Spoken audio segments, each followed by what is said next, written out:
الحمد لله وكفى وسلام على عباده الذين اصطفى خصوصا على سيد الرسل وخاتم الأنبياء وعلى آله وأصحابه الأتقياء. أما بعد فأعوذ بالله من الشيطان الرجيم. بسم الله الرحمن الرحيم. أم أبرموا أمرا فإنا مبرمون أم يحسبون أنا لا نسمع سرهم ونجواهم بلى ورسلنا لديهم يكتبون. قل إن كان للرحمن ولد فأنا أول العابدين. سبحان رب السماوات والأرض رب العرش عما يصفون. فذرهم يخوضوا ويلعبوا حتى يلاقوا يومهم الذي يوعدون.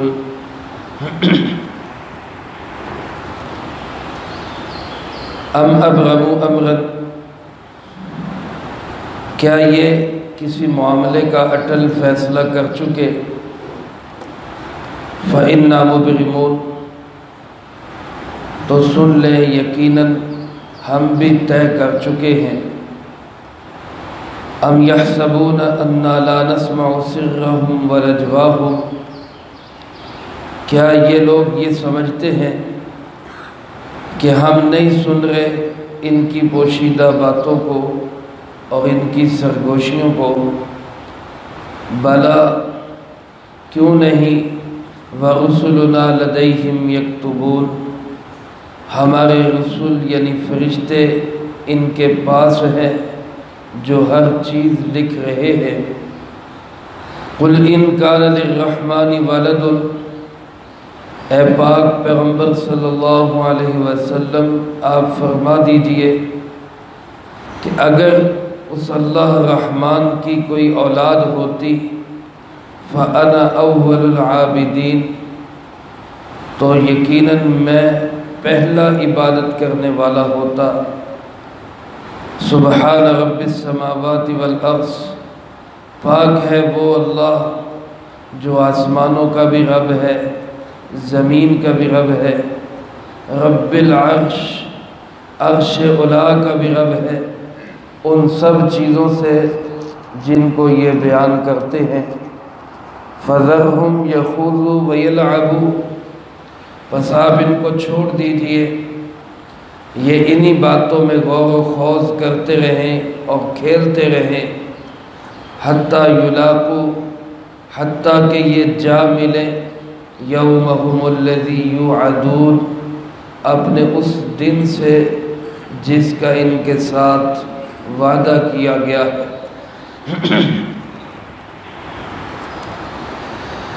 اس سے پہلی آیات مبارکہ میں اللہ رب العالمین نے آخرت کے مناظر کو بیان کرتے ہوئے اہل جنت کے لیے جنت کی بہاروں کا ذکر کیا اور اہل جہنم کے لیے جہنم کے خوفناک مناظر کا ذکر کیا.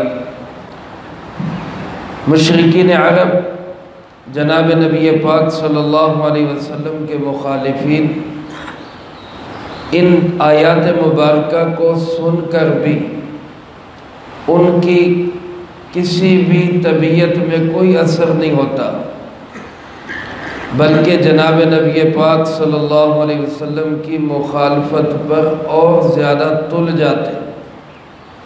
آپ صلی اللہ علیہ وسلم کو ستاتے، آپ کے ساتھیوں کو ستاتے، ایمان والوں کو تنگ کرتے، توحید والوں کے راستے کو روکتے، نئے آنے والے لوگوں کو دین کی طرف آنے سے اس کے راستے میں رکاوٹیں کھڑی کرتے.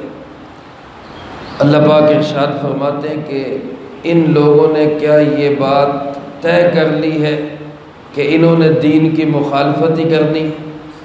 ام ابرموا امرا، کیا یہ کسی معاملے کے متعلق یہ طے کر چکے ہیں؟ تو فرمایا کہ پھر سن لیں کہ ہم بھی طے کر چکے ہیں۔ یہ ایک دھمکی آمیز لہجہ ہے، جیسے کوئی بڑا کسی کو کہتا ہے کہ تم باز نہ آئے تو پھر یاد رکھو میں بھی طے کر چکا ہوں۔ اللہ رب العالمین کا طے کیا ہوا تو چلے گا، انسان سارے مل کے بھی کوئی فیصلہ کر لے، اللہ کے مقابلے میں اس فیصلے کی کوئی حقیقت نہیں ہے۔ میرے محترم دوستو، ان کافروں نے اور مشرکوں نے دین کا راستہ روکنے کے لیے کس قدر زور لگایا، آپ اس سے اندازہ لگا سکتے ہیں۔ محدثین نے لکھا ہے ایک شخص احشا نام کا، جس کو عرب کا بادشاہ کہا جاتا تھا، جو بہت مشہور شاعر تھا، اور کسی کی حمایت میں وہ شعر کہہ دیتا تو پورے عرب کے اندر اس کے اشعار گونج جاتے اور اس کی بلے بلے ہو جاتی تھی کہ عائشہ نے فلاں کے حق میں شعر لکھ دیے، یا کسی کی مذمت میں شعر لکھ دیتا تو پورے عرب میں وہ ذلیل ہو جاتا کہ عائشہ نے فلاں کے متعلق یہ فلاں فلاں شعر مذمتی لکھ دیے۔ اس عائشہ نامی شاعر کا ارادہ ہوا کہ میں جا کے جناب نبی پاک صلی اللہ علیہ وسلم سے ملاقات تو کروں، ان کی بات تو سنوں، چونکہ عام عرب کے اندر یہ بات پھیل چکی کہ آپ اللہ کے نبی ہیں، توحید کا پیغام لے کر آئے ہیں، سچائی کا پیغام لے کر آئے ہیں، امانت، دیانت، صداقت اور پاکیزگی کی بات کرتے ہیں، تو دل تو ہر ایک کا کرتا تھا کہ سنے تو صحیح، دیکھے تو صحیح، پوچھے تو صحیح کیا ماجرا کیا ہے۔ پھر جو آ جاتا تھا اللہ کی شان، جو طلب لے کر آ جاتا اللہ اس کو محروم نہیں کرتا تھا، وہ ہدایت والا ہی بن کے جاتا تھا۔ تو ان کو خیال ہوا ابو جہل اینڈ کمپنی کو کہ یار اس کی اگر ملاقات ہو گئی تو لازمی بات ہے اس پہ بھی اثر ہو جانا ہے، اور پھر اس نے اگر حضرت محمد صلی اللہ علیہ وسلم کے حق میں کوئی شعر کہہ دیے تو پھر تو پورے عرب میں ان کی آواز گونج جائے گی، کوئی روک نہیں سکے گا۔ تو کوئی ایسا طریقہ کریں کہ اس عائشہ نامی آدمی کوئی ملاقات سے روک دے، اس کی ملاقات ہی نہ ہو۔ چنانچہ اس کو لالچ دیا گیا، اور یہاں تک کہ اس کو طے کیا گیا کہ 100 اونٹ غلے کے اناج کے بھر کے تجھے دیں گے، 100 اونٹ، تو نے ملاقات نہیں کرنی۔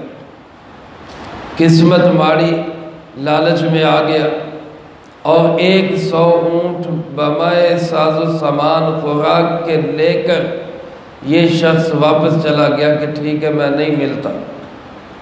اللہ کی شان یہ واپس جا رہا تھا، راستے میں ہی اونٹ سے گرا اور گردن کی ہڈی ٹوٹ گئی اور مر گیا۔ نہ ادھر کا رہا نہ ادھر کا رہا، نہ خدا ہی ملا نہ وصال صنم، کچھ بھی ہاتھ نہ آیا۔ آ جاتا ایمان مل جاتا، صحابی رسول بن جاتا، واپس بھی نہیں پہنچ سکا کہ اس غلے اور اناج سے فائدہ اٹھا سکے۔ لیکن آپ اندازہ کریں کہ ان ظالموں نے، بے ایمانوں نے دین حق سے روکنے کے لیے کیسے ایڑی چوٹی کا زور لگایا۔ حضرت زماد ابن ثعلبہ رضی اللہ تعالیٰ عنہ یہ بھی بڑے عظیم آدمی تھے اور طبیب اور علاج کرتے تھے۔ ان کا خیال ہوا کہ میں بھی آپ صلی اللہ علیہ وسلم سے ملاقات کروں، تو عرب کے لوگوں نے ان کو بھی روکنے کی کوشش کی۔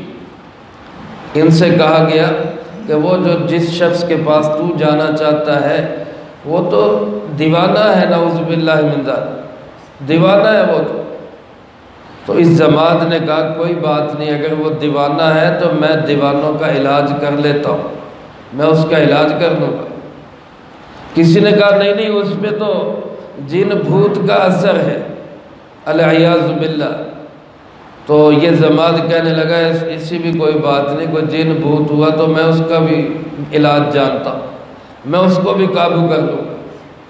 خیر یہ زماد آپ کے پاس آیا اور اس نے آ کے جناب نبی پاک صلی اللہ علیہ وسلم سے پوچھا آپ کس چیز کی دعوت دیتے ہیں؟ تو سرکار دو عالم صلی اللہ علیہ وسلم کی عادت مبارکہ تھی کہ آپ کسی کو بھی دعوت دینے سے پہلے آپ ایک خطبہ ارشاد فرمایا کرتے تھے۔ آپ نے وہ خطبہ پڑھا، الحمدللہ نحمدہ ونستعینہ ونستغفرہ من یہد اللہ فلا مضل لہ ومن یضللہ فلا ہادی لہ۔ ابھی آپ نے خطبہ ہی پڑھا تھا کہ یہ خطبے کے الفاظ پہ ڈھیر ہو گیا۔ اس نے کہا جی ایسا پیارا کلام اور ایسا پیارا خطبہ یہ کسی عام انسان کا نہیں ہو سکتا، یہ واقعی اللہ کے نبی ہے۔ تو صحابی بن گئے، رضی اللہ تعالیٰ عنہ بن گئے۔ مطلب یہ کہ کافروں نے ایڑی چوٹی کا زور لگایا ایک ایک بندے کو آپ صلی اللہ علیہ وسلم کے پاس آنے سے روکنے کے لیے۔ کسی کو لالچ دیے، کسی کو دھمکیاں دی، کسی کو مارا پیٹا، لیکن میرے بھائیوں میرے دوستوں چلتی نہیں کسی کی چاہے کوئی ہزار چاہے، ہوتا وہی ہے جو میرا پروردگار چاہے۔ اللہ پاک فرماتے ام ابرموا، انہوں نے طے کیا ہم مخالفت کریں گے، فإنا مبرمون، ہم نے بھی طے کیا کہ دین کو چمکا کے چھوڑیں گے۔ چنانچہ آج تک آپ دیکھیں چار دانگ عالم آوازیں گونج رہی ہیں، اللہ اکبر اللہ اکبر، اشہد ان لا الہ الا اللہ، اشہد ان محمد رسول اللہ۔ پوری دنیا کے اندر یہ آوازیں گونج رہی ہیں۔ یہ اللہ کے محبوب صلی اللہ علیہ وسلم کی محنتوں کا اثر ہے۔ اللہ پاک فرماتے ہیں یہ طے کر چکے ہم حق کو مٹائیں گے، ہم بھی طے کر چکے کہ ہم حق کو چمکائیں گے۔ آج جو لوگ دین حق کی مخالفت کر رہے ہیں ان کو بھی اس آیت کو سن لینا چاہیے کہ اگر وہ طے کر چکے ہیں کہ ہم اللہ کے نام کو، دین کے نام کو دنیا سے مٹائیں گے، تو سن لے اللہ بھی طے کر چکا ہے کہ آج بھی اللہ نے دین حق کو چمکانا ہے۔ مجھے اور آپ کو دین کا ساتھی بننا ہے، دین حق کا حمایتی اور مددگار بننا ہے، دین مخالفوں کا ساتھی نہیں بننا۔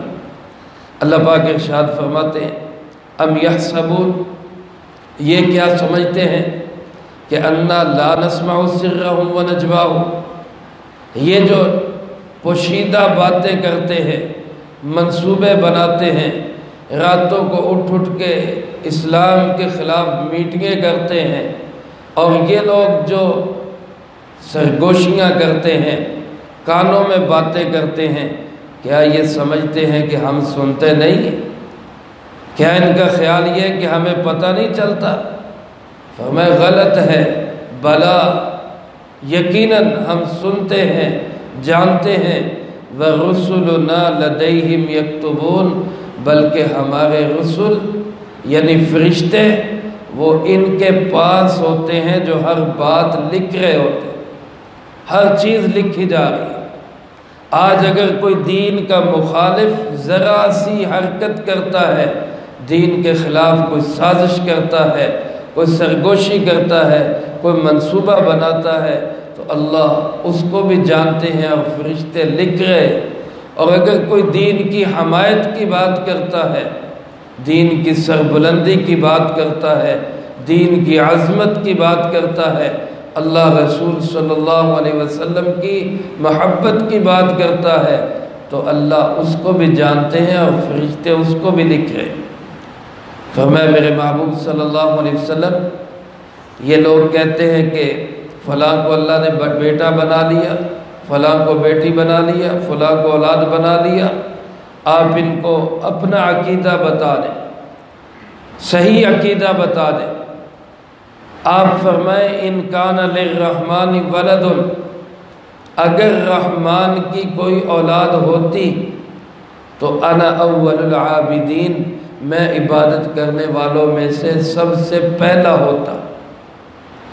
بعض علماء فرماتے کہ اس جملے کا مفہوم یہ ہے کہ جب کسی سے بحث ہو رہی ہو، تکرار ہو رہا ہو، تو حق والا اس کے عقیدے کے مطابق یہ کہہ سکتا ہے کہ اگر تو صحیح ہے تو میں بھی ایسا کرنے کو تیار ہوں۔ مطلب یہ کہ تو صحیح ہے ہی نہیں، اگر اولاد ہوتی تو میں سب سے پہلے اس کی عبادت کرتا، جب میں نہیں کر رہا تو اس کا مطلب ہے کوئی اولاد ہے ہی نہیں۔ یہ بعض حضرات نے یہ لکھا ہے، حضرت صوفی عبدالحمید سواتی صاحب رحمۃ اللہ علیہ نے معالم العرفان میں لکھا ہے کہ عابد کا معنی جس طرح عبادت کرنے والا ہوتا ہے، اسی طرح عابد کا معنی انکار کرنے والا بھی ہوتا ہے، انکار کرنے والا۔ تو اس آیت کا مطلب یہ ہوگا کہ اگر رحمان کی کوئی اولاد ہوتی تو میں سب سے پہلے اس کا انکار کرتا۔ مطلب کیا کہ اللہ رحمان کی اولاد ہو ہی نہیں سکتی، کیونکہ اولاد ہونا یہ دلیل ہے کہ اللہ رب العالمین حادث ہے، نعوذ باللہ ختم ہو جائے گا، حالانکہ ہمارا ایمان و یقین ہے اللہ ازل سے ہے، ابد تک ہوگا، اللہ کی ابتدا بھی کوئی نہیں، اللہ کی انتہا بھی کوئی نہیں۔ اس لیے فرمایا اللہ کی اولاد ہو ہی نہیں سکتی، اگر ہوئی تو میں سب سے پہلے انکار کروں۔ فرمایا وہ اللہ تو ان تمام باتوں سے پاک ہے جو یہ الزام اللہ کے سپرد لگاتے ہیں، اللہ کی ذات پہ جو یہ آوازیں کستے اور الزام لگاتے ہیں، اللہ ان سب سے پاک ہے۔ سبحان، وہ تو سبحان ہے۔ سبحان اس ذات کو کہتے ہیں جو ہر عیب، ہر نقص، ہر کمی اور کجی سے پاک ہو، جس میں کوئی عیب نہ ہو۔ عیب تو ظاہر ہے اللہ کے نبیوں میں بھی کوئی نہیں ہوتا، اولیاء اللہ، بزرگان دین اور صحابہ کرام وہ بھی بے عیب لوگ ہیں، ان کے اندر بھی عیب کوئی نہیں۔ لیکن یہاں عیب سے مراد صرف عیب وہ نہیں کہ جس سے انسان میں برائی آتی ہے، بلکہ یہاں عیب سے مراد کوئی نقص، کوئی کمی۔ اللہ کے نبی عیبوں سے، غلطیوں سے، گناہوں سے تو پاک ہوتے ہیں، لیکن فطرتی بشری تقاضے جو ہیں ان سے تو وہ پاک نہیں ہوتے۔ نیند اللہ کے نبیوں کو آ جاتی ہے، بھوک اللہ کے نبیوں کو لگ جاتی ہے، پیاس اللہ کے نبیوں کو لگ جاتی ہے، سر درد اللہ کے نبی علیہ السلام کے ہو جاتا ہے، بے ہوشی طاری ہو جاتی ہے۔ یہ عوارضات انسانی، ان سے تو کوئی بھی پاک نہیں اللہ کی ذات کے سوا۔ تو یہاں سبحان کا مطلب کیا ہے؟ اللہ وہ ہے جو نیند سے پاک ہے، اونگ سے پاک ہے، تھکاوٹ سے پاک ہے، سونے جاگنے سے پاک ہے۔ اللہ وہ ہے جو بھوک لگنے، پیاس لگنے سے پاک ہے، ہر نقص، کمی، کجی سے پاک ہے۔ اسی طرح اولاد کا ہونا یہ بھی اللہ کے حق میں کمی ہے، اللہ اس کمی سے بھی پاک ہے۔ اللہ کی اولاد نہیں ہے، وہ پاک ہے۔ اس آسمانوں کا رب بھی وہی ہے، زمین کا رب بھی وہی ہے، عرش کا رب بھی وہی ہے۔ وہ ان ساری چیزوں سے پاک ہے جو یہ اللہ کے ذمے لگاتے ہیں۔